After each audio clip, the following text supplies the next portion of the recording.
నమస్తే అందరికీ welcome back to my channel చిట్టి కబూర్లు. ఎలా ఉన్నారండి అందరూ? నేను చాలా బాగున్నాను, మీరు కూడా అందరు బాగున్నారు అనుకుంటున్నాను. సో ప్రీవియస్ వీడియో చూసారు కదా, మేమైతే భద్రాచలం వచ్చామన్నమాట. ఈ క్రిస్మస్ హాలిడేస్లో చిన్న ట్రిప్ ఇలా వచ్చాం బయటికి. సో ఫస్ట్ ఆ రోజు మార్నింగ్ లేవగానే దర్శనంకి అయితే వెళ్ళామని మీకు ఆల్రెడీ చెప్పాను కదా నా వీడియోలో. సో దర్శనం అయిపోయాక మేము ఏం చేసామనేది ఈ వీడియోలో షేర్ చేసుకోబోతున్నాను అనమాట. సో దర్శనం అయితే 8-10 కల్లా అలా అయిపోయిందనమాట. సో అక్కడ నుంచి మేమైతే పాపికొండలు వెళ్తున్నామండి. సో మా బోటింగ్ టైము అక్కడ 10:30 or 11 స్టార్ట్ అవుతుంది. సో ఇక్కడ నుంచి అయితే 8:30కే స్టార్ట్ అవ్వాలన్నమాట. సో 8:30కి మా ఆటో ఎగ్జాక్ట్గా అక్కడ నుంచి స్టార్ట్ అయింది భద్రాచలం నుంచి. సో ఓన్ వెహికల్స్ ప్రిఫర్ చేయొద్దండి, ఎందుకంటే మనం వెళ్ళే చోట్లో కానీ వెళ్ళే రూట్లో కానీ సరిగ్గా సిగ్నల్ ఉండడం లేదు. పైగా మనం వెళ్ళేది ఒక 80 to 90 కిలోమీటర్స్ డిస్టెన్స్ అనమాట భద్రాచలం నుంచి. ఇంకా ఆ రోడ్స్ కూడా అస్సలు బాగాలేవన్నమాట. అసలు మనం డ్రైవ్ చేయలేము. ఏదైనా సిగ్నల్ లాస్ అయితే మనము ఖచ్చితంగా బోట్ అయితే మిస్ అవుతామన్నమాట. సో అందుకే ఓన్ వెహికల్స్ కన్నా వాళ్ళ వెహికల్లో వెళ్ళడం ఇంకా సేఫ్ అనమాట. ఒకవేళ లేట్ వెళ్ళినా కూడా వాళ్ళ వెహికల్ కాబట్టి ఖచ్చితంగా వాళ్ళు వెయిట్ చేస్తారు బోట్ దగ్గర. సో మేమైతే మా జర్నీ స్టార్ట్ చేసాము. మధ్యలో మనకు ఆధార్ కార్డ్ జిరాక్స్ కూడా చాలా అవసరం అండి. అక్కడ మన ఆధార్ కార్డ్ జిరాక్స్ అడుగుతారు. సో మధ్యలో ఆపి అందరం ఆధార్ కార్డ్ జిరాక్స్ తీసుకున్నారు ఆటోలో ఉన్న వాళ్ళంతా.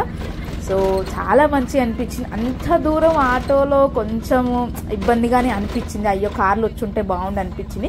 కానీ కార్లో వస్తే అసలు మనం అసలు రీచ్ అవ్వము అనమాట. సో కానీ ఆ ఆటోలో కూర్చొని అలా పక్కన వాతావరణాన్ని చూసి మాత్రం చాలా మంచిగా అనిపించింది అనమాట. అంతకుముందుకు 2-3 డేస్ ముందు రెయిన్స్ పడడం వల్ల ప్రకృతి మాత్రం చాలా చాలా అందంగా ఉండిందనమాట. సో అలాగే ఆటో స్పీడ్కి మాకైతే కొంచెం నడుము నొప్పులు కొంచెం అలా అయితే వచ్చాయన్నమాట. ఎందుకంటే చాలా కొంచెం స్పీడ్లో వెళ్ళింది, పైగా రోడ్ కూడా బాగాలేదన్నమాట. సో ఇలా మా జర్నీ అయితే మేము భద్రాచలం నుంచి పాపికొండలకి అయితే స్టార్ట్ చేసాము. చెప్తున్నాను కదా, ప్రకృతి మాత్రం చాలా చాలా అందంగా ఉందన్నమాట. చుట్టూ కొండలు, ఆ రోడ్డు మీద అవన్నీ చూస్తుంటేనే చాలా మంచిగా అనిపించింది. సో ఫైనల్లీ మేమైతే పాపికొండలు రీచ్ అయ్యామండి. అసలు చూస్తుంటే చాలా ఎగ్జైట్గా అనిపించింది అనమాట. ఎప్పుడెప్పుడు వెళ్తామా, ఎప్పుడు స్టార్ట్ అవుతామా అని. అసలు గోదావరి సినిమా చూసిన ప్రతిసారి నాకు అనిపించేది ఖచ్చితంగా ఒక్కసారైనా పాపికొండలు వెళ్ళాలని. సో ఇన్ని ఇయర్స్ తర్వాత ఇప్పుడు నా కళ నిజమైంది అనమాట. Video super. పాపికొండలకు వచ్చే ఆ డ్రీమ్ ఇప్పుడు నిజమైంది.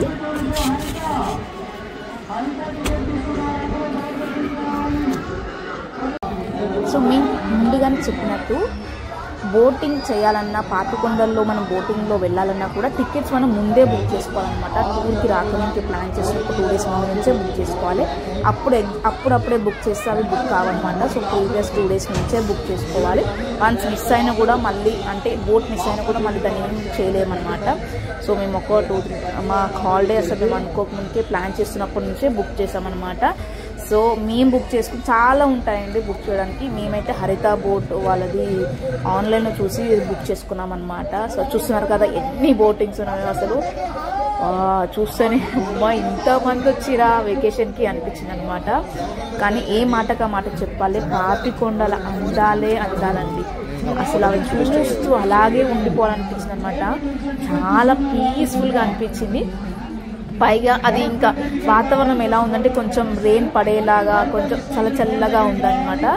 సో చాలా మంచిగా అనిపించింది. సో ఇక్కడైతే ఇప్పుడు చెకింగ్ ఉంది. మన చెకింగ్ అలాగే ఆధార్ కార్డ్ అవన్నీ చెక్ చేస్తున్నాము. సో వాళ్ళు అసలు బోట్లో ఎంతమంది ఎక్కుతున్నారో, అసలు ఎంతమంది అటెండెన్స్ ఉంది అంటే ఎంతమంది బుక్ చేసుకున్న వాళ్ళు వచ్చారో అన్ని చెకింగ్ అయితే జరుగుతుంది. ఒకే కుటుంబం ట్రీట్మెంట్ చేస్తున్నాం సార్. వేరే వేరే ప్రాంతానికి వచ్చామని చెప్పేసి ఎటువంటి మొహమాట వద్దండి.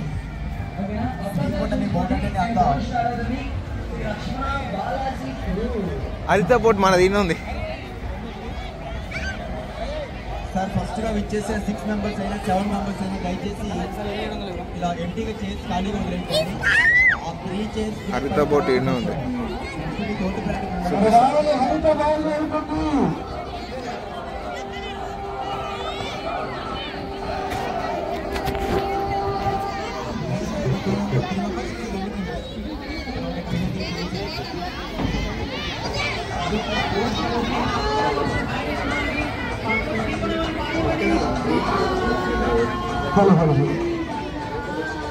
కావాల్సిన లాంగ్ వెళ్ళినట్టు మాత్రం త్వరగా రావాలి బోర్డు దగ్గరికి. టూరిజం స్టార్ట్ అవడానికి రెడీగా ఉంది. ఎందుకంటే చెకింగ్ అంతా అయిపోయాక మనం బోట్లోకి ఎక్కాక మనకు ఫస్ట్ బ్రేక్ఫాస్ట్ సర్వ్ చేస్తారనమాట వాళ్ళు. సో మేము వెళ్ళినప్పుడు మాకు సర్వ్ చేసిన బ్రేక్ఫాస్ట్ ఇడ్లీ ఇంకా ఉప్మా అనమాట. సో దాంతోపాటు టీ కూడా సర్వ్ చేశారు. సో ఇడ్లీ నార్మల్గానే ఉండింది, బట్ ఉప్మా మాత్రం చాలా టేస్టీగా ఉండింది అనమాట. సో మేమైతే టిఫిన్ చేసుకొని, మేమే కదా అందరు వచ్చినంతా ఫస్ట్ టిఫిన్ చేసుకొని తర్వాత పైకి వెళ్ళాలన్నమాట. బ్రేక్ఫాస్ట్ చేసుకొని పైకి వచ్చాక మనకు అక్కడ ఉన్న స్టాఫ్ లైఫ్ జాకెట్స్ అలాగే బోట్ గురించి ఎక్స్ప్లెనేషన్ అంతా చేస్తారనమాట. ఇన్స్ట్రక్షన్స్ అంతా అయిపోయాక అక్కడ ఉన్న స్టాఫ్ మనకి ఫుల్ ఎంటర్టైన్ చేస్తారనమాట. డాన్స్, స్కిట్స్, అలాగే మనం వచ్చిన ప్రయాణికులతోని కూడా డాన్సులు, స్కిట్లు అన్నీ చేపిస్తూ ఉంటారు. సో ఫస్ట్ స్టాఫ్ మొత్తం మనం జర్నీ మొత్తము వాళ్ళ ఎంటర్టైన్మెంటే ఉంటుందన్నమాట. సో మనం కిందికి దిగనియరు, కింది ఫ్లోర్కి వెళ్ళనియరు, అండ్ ఫొటోస్ అవన్నీ దిగనియరు అనమాట. మరి తెలియదు మనకు. సో హాఫ్ డిస్టెన్స్ అంతా వెళ్ళాక అప్పుడు మనకి ఛాన్స్ ఉంటుంది. సో అప్పటి వరకు అయితే మనం ఫుల్ టు ఫుల్ వాళ్ళే మనని ఎంటర్టైన్ చేస్తారనమాట. సో కొద్దిసేపు ఒక మామూలుగా అంటే ఒక 1 hour అలా ఎంటర్టైన్ చూడొచ్చు, కానీ తర్వాత బోర్ అనిపిస్తుంది. నాకైతే కొంచెం బోర్ అనిపించింది అనమాట. ఎందుకంటే మనం అంత మంచి ప్రకృతికి వచ్చి ఈ ఎంటర్టైన్మెంట్ అయితే చూడడానికి రాలేం కదా. సో ప్రకృతిని చూడడానికి వచ్చాం కదా. సో నాకు అలా అనిపించింది. బట్ పిల్లలు అయితే చాలా చాలా చాలా ఎంటర్టైన్ అయ్యారు అనమాట. పిల్లలు, కొంతమంది ఏజ్డ్ పీపుల్స్, సో అలా వాళ్ళకి అయితే ఫుల్ ఎంటర్టైన్ ఉంటుంది. సో ఫస్ట్ అయితే కపుల్ని పిలిచి వాళ్ళతోనే డ్యాన్స్, తర్వాత చాలామంది కపుల్స్ని పిలిచారు, తర్వాత జెంట్స్ని సపరేట్గా పిలిచారు, తర్వాత లేడీస్ని సపరేట్గా పిలిచారు, తర్వాత పిల్లలతోని డ్యాన్సులు. సో ఇలా చాలా విధాలుగా వాళ్ళైతే ఫుల్ టు ఫుల్, అంటే చాలా కష్టం అండి. అందరినీ కదలనీయకుండా ఎంటర్టైన్ చేయాలంటే అది కూడా ఒక పెద్ద టాస్క్ అనమాట. అది కూడా ఇంత మంచి ప్రకృతిలో మనుషులని కదలనీయకుండా ఎంటర్టైన్ చేయాలంటే అది నిజంగా పెద్ద టాస్క్ అనమాట వాళ్ళకి. కానీ చెప్పండి, వాళ్ళు నిజంగా 90% సక్సెస్ఫుల్ అయ్యారు అనమాట. ఎందుకంటే ఎవ్వరు అసలు దిగి ఫోటోలు దిగాలని అట్లా జస్ట్ 10% పీపుల్ మాత్రమే కొంచెం ఫొటోస్ దిగుదాం, నేచర్ని చూద్దాం అని మాత్రమే ఉన్నారు. చాలామంది మాత్రం అలాగే కూర్చొని వాళ్ళు చేసే ఎంటర్టైన్మెంటే చూసారనమాట. సో కొంచెం మనకు స్ట్రెస్ బస్టర్ కూడా అనమాట. ఎందుకంటే అన్నీ వదిలేసి బాగా నవ్వుపిచ్చారు. సో నాకు కూడా కొంచెం అనిపించింది, బట్ కొంచెం నేచర్ని కూడా ఎంజాయ్ చేస్తే బాగుండు కూడా అనిపించింది అనమాట. కానీ సెకండ్ హాఫ్లో మాత్రం మనకు అలా ఉండదు. సెకండ్ హాఫ్ మొత్తం మనం నేచర్కే వదిలేస్తారనమాట. అప్పుడు మనకు ఎలాంటి రిస్ట్రిక్షన్స్ కానీ అలా ఏమీ ఉండవు. సో చూస్తున్నారుగా ఫుల్ డాన్సులు, స్కిట్లు.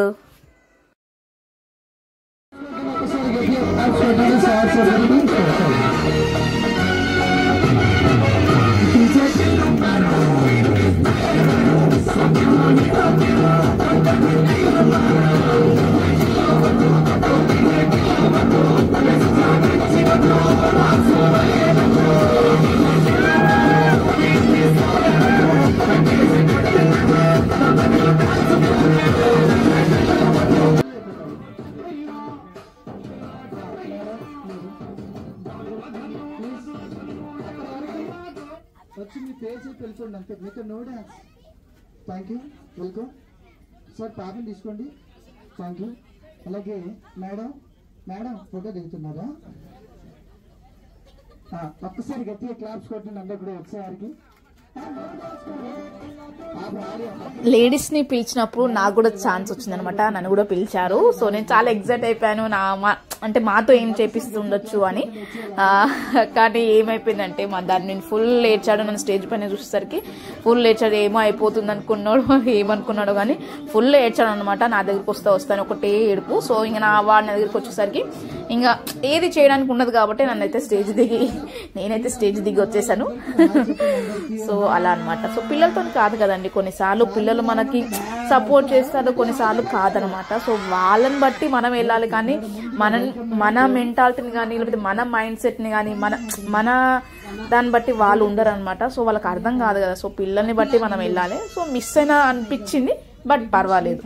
సో ఫుల్ అయితే ఎంజాయ్ చేసాం మేము.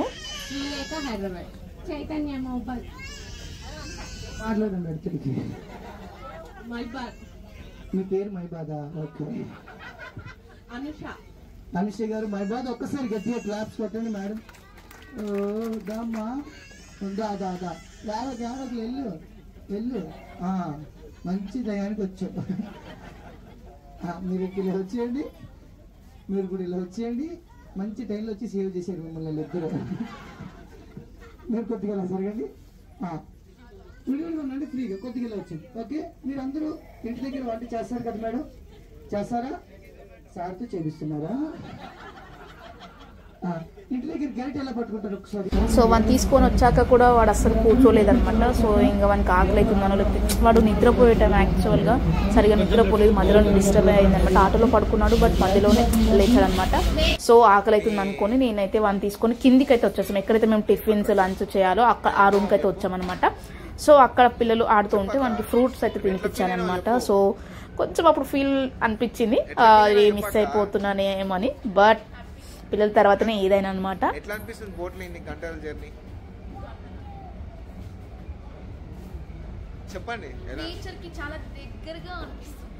ఇంకా పిల్లలు ఎట్లా ఉన్నారు?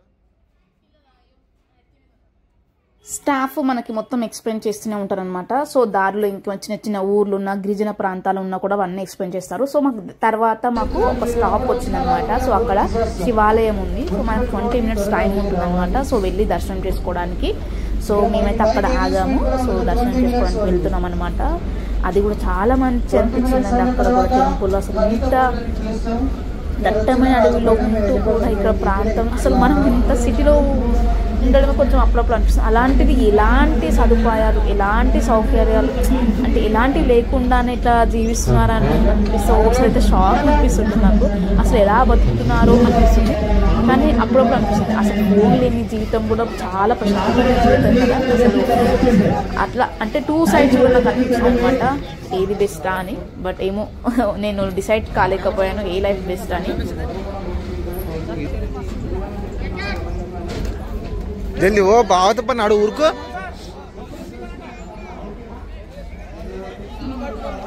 బావా బావా బావా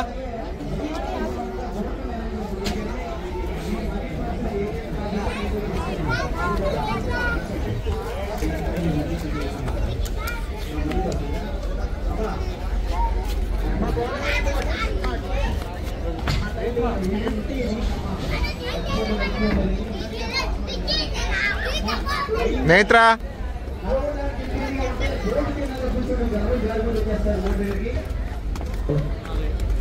ఏమైంది?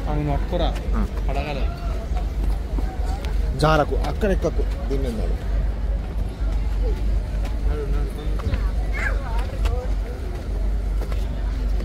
గుడి కూడా చికెన్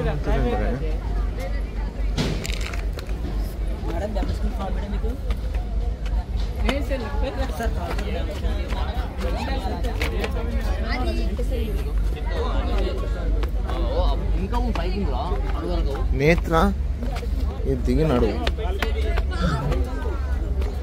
నేత్ర అది ఎక్కక నీకు దెబ్బలు పడుతుంది.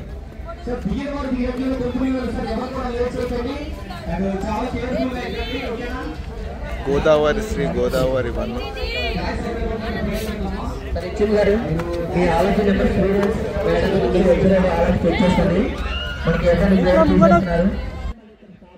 నేత్ర నన్ను పట్టుకోను ఉరకకు.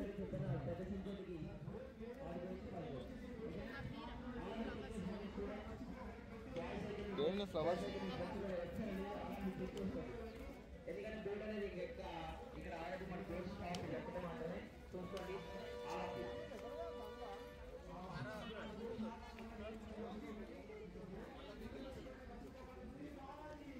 అక్కడున్న మగవాళ్ళేమో బొంగులో చికెన్ వండి అది వాళ్ళ జీవనాధారం అనమాట. సో వండి అక్కడ ఉన్న వాళ్ళకి అమ్ముతున్నారు. సో చూస్తున్నాగా బొంగులో చికెన్ చాలా ఫేమస్ అనమాట. సో మన సిటీలలో కూడా చాలా ఫేమస్, బట్ అది వాళ్ళ ఒరిజినల్ రెసిపీ కదా. బొంగులలో వండుకోవడం, వాళ్ళకి ఇలాంటి వంట సామాన్లు అవన్నీ ఉండవు కదా. సో వాళ్ళు అందులోనే వండుకొని తింటారనమాట. సో అక్కడ మగవాళ్ళు మాత్రం బొంగులలో చికెన్ వండి అది వాళ్ళ వ్యాపారంగా చేస్తున్నారు. ఇక్కడ లేడీస్ ఏమో బొంగు కట్టెలతోని ఇలా రకరకాల డిజైన్స్ చేస్తున్నారు అనమాట. అసలు ఇంత ఆ చెక్కతో అలా వాళ్ళ నిజంగా చాలా వాళ్ళ కళను మెచ్చుకోవాలన్నమాట, గిరిజన కళలు. సో వాళ్ళ క్రియేటివిటీ యూజ్ చేసి చాలా బాగా చేశారనమాట.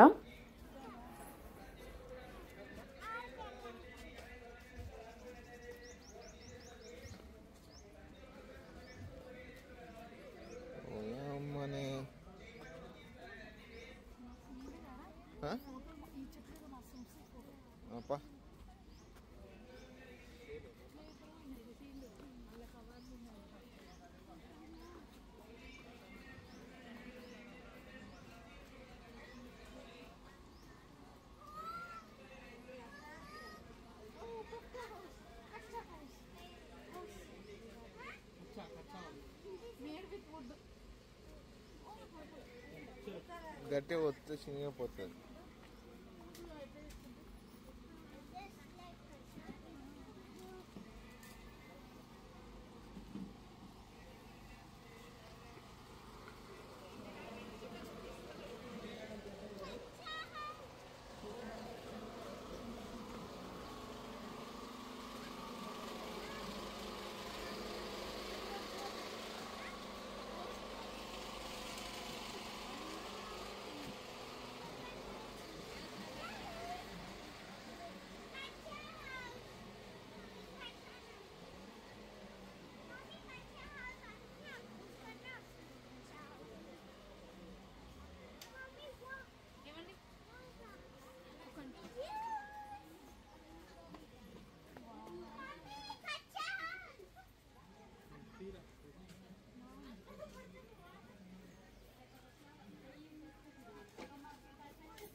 నాయన ఎట్లుంటావు నాయన నైట్ పూట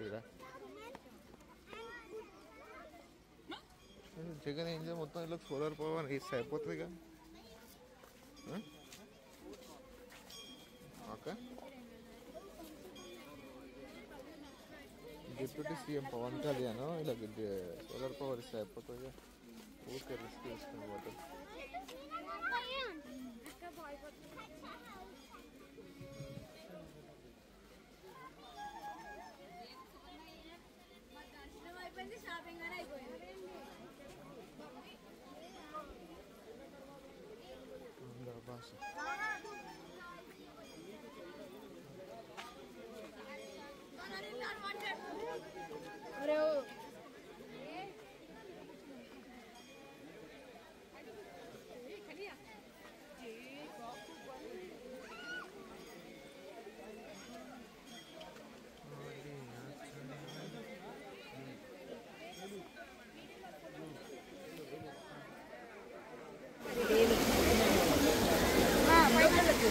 గుడికి అయితే రీచ్ అయిపోయామండి. గుడికి ఎదురుగానే కాలువలాగా అది పారుతుంది అనమాట. సో అందులోనే మనం కాళ్ళు కడుక్కొని గుళ్ళోకి వెళ్ళాలన్నమాట. సో మేమైతే కాళ్ళు కడుక్కుంటున్నాము.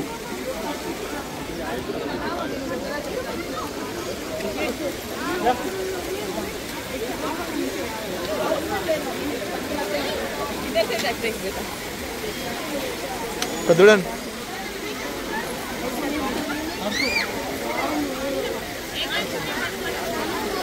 యాజ్ యూజువల్ గుడిలోకి అయితే కెమెరాస్ అలౌ లేవన్నమాట. సో ఇక్కడికి వెళ్ళాం స్టాప్. సో మేము దర్శనం చేసుకొని వచ్చేసాము. రిటర్న్ అకౌంట్ ఆల్రెడీ స్పీకర్లో చెప్తున్నారనమాట. సో వచ్చేసారి బోట్ వెళ్ళిపోతుంది అని. సో ఇక్కడ అందరూ బొంగులలో చికెన్ అంటున్నారు. మేము కూడా తీసుకున్నాం అనమాట. దర్శనం చేసుకోవడం మనకైతే లంచ్ అయితే అరేంజ్ చేస్తారనమాట. సో లంచ్ అయితే చాలా బాగుంది. ఫుల్ వెజ్ మీల్స్ అనమాట. సో అందరూ ఆ బోట్లో ఉన్న అందరూ బొంగులు చికెన్ తెచ్చుకున్నారు. సో అందరు తింటున్నారు. సో మేము కూడా తెచ్చుకుంటాము అనమాట. అందరికి ఉంటుంది కదా, వచ్చాము మళ్ళీ టేస్ట్ చేస్తామో లేదో అన్నట్టు. సో అందరం అలా తెచ్చుకున్నారనమాట. సో తర్వాత కూడా కొద్దిసేపు మనకి ఎంటర్టైన్మెంట్ అయితే చేశారు స్టాఫ్ వాళ్ళు. కానీ తర్వాత అయితే ఫుల్ వర్షం పడింది. ఫుల్ అంటే ఫుల్ కాదు, జస్ట్ నార్మల్ వర్షం పడింది. కానీ బోట్ కదా, సో సైడ్స్ నుంచి అంతా వర్షం పడుతుంది. సో కొద్దిసేపు ఎంటర్టైన్మెంట్ ఆగిపోయి అందరూ ప్రకృతిని ఎంజాయ్ చేయడం స్టార్ట్ చేశారు అనమాట. ఎందుకంటే మెయిన్ పాపి కొండలకి అయితే మనం రీచ్ అయ్యామన్నమాట. సో పాపి కొండలు ఉంటాయి కదా, అక్కడికైతే రీచ్ అయ్యాము. నిజంగా చెప్పాలన్నమాట అదే అనమాట. సో అంత మంచి ఆ ప్రకృతి చూస్తుంటే అసలు రెండు కళ్ళు చాలా అనిపించింది.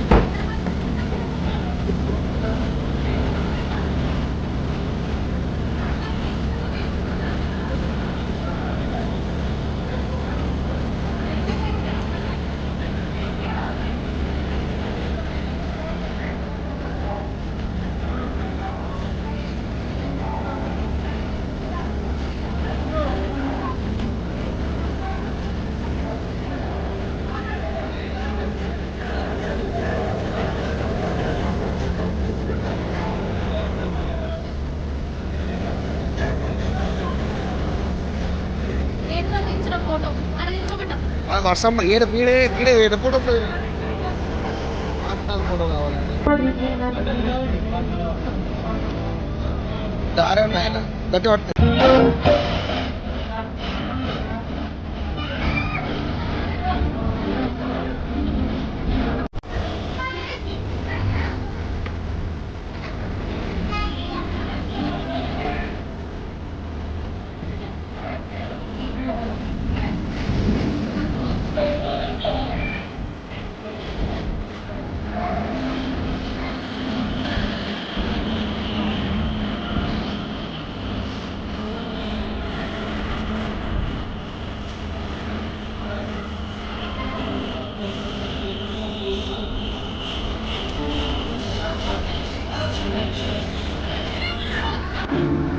తర్వాత కిడ్స్తోనైతే డ్యాన్స్ చేయించారనమాట. మా నేత్ర కూడా డ్యాన్స్ చేసింది. అసలు చూస్తుంటే చూడాలనిపించింది అనమాట. అసలు క్యూట్ అనిపించింది.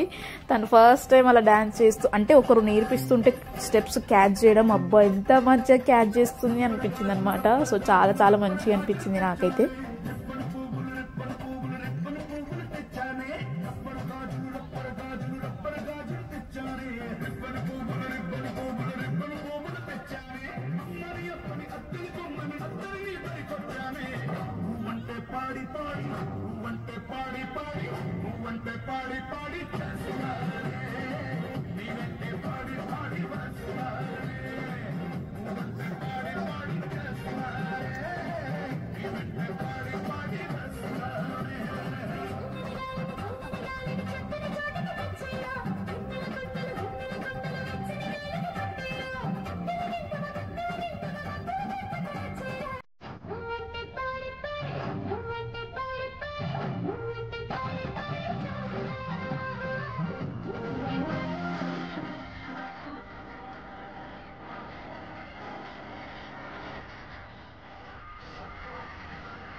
నేనేమంటానంటే ఆకలేసినవాడు అమ్మ అని ఒక రకంగా అంటాడు, ఎదురు దెబ్బ తగిలివాడు అమ్మ అని ఒక రకంగా అంటాడు. ఒక్కొక్క అనుభూతికి ఒక్కొక్క నిర్దిష్టమైన స్మృతి ఉంటుంది, నాదం ఉంటుంది, స్వరం ఉంటుంది. ఈ వస్త్రాలంకరణ దగ్గర సగం స్వరాలంకరణ పెడితే బాగుంటుంది అంటున్నాను. ఒక్కోసారి తెలుగు సినిమా సంగీతం చచ్చిపోతుందేమో భయం వేస్తుంది. మీ అగ్రగతితో పొగతో మీకు దయచేసి బ్రేక్ వాళ్ళనుకునే మారంటే డైరెక్టర్స్ డిసప్పాయింట్ చేయకండి. డోంట్ డిసప్పాయింట్ అంటే సార్ మేము ఎక్కడికో తీసుకెళ్ళాలనుకుంటాం, మీరు ఇక్కడే ఉంటారు, అక్కడికి రాదు. కనీసం ఫైనల్స్ లో డెడికేషన్ చూపించు, లేకపోవడానికి మేము రెడీగా ఉన్నాం. అదేంటంటే అంత బీపీ వచ్చింది, పోతానే భయపడ్డాను. వాళ్ళకి డిసప్పాయింట్ అయ్యా. సర్లేండి, ఎమోషన్లు ఎక్కువ మాట్లాడారా, జాగ్రత్త. రియాక్షన్ చూడేలా ఉంటుంది.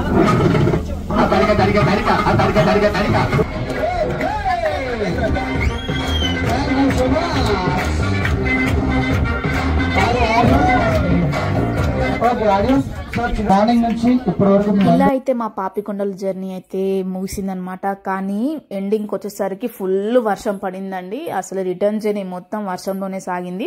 సో మళ్ళీ మన భద్రాచలం వచ్చేసరికి వర్షం అనేది తగ్గిపోయింది. సో దాని తర్వాత అయితే మేము ఇంకా మళ్ళీ వచ్చేసి హోటల్కి వచ్చేసి డిన్నర్ అయితే చేస్తున్నాం అనమాట. సో డిన్నర్ చేసుకొని డైరెక్ట్ ఇంకా రూమ్కి అయితే వెళ్ళిపోయామన్నమాట. సో ఇది మా పాపికొండల వీడియో. మీకు నచ్చింది అనుకుంటున్నాను. నచ్చితే మాత్రం ఖచ్చితంగా లైక్ చేయండి, షేర్ చేయండి. వీలైతే తప్పకుండా మీరు కూడా పాపికొండలు వెళ్ళండి. ఆ ఆనందాన్ని ఆస్వాదించండి. Thanks for watching.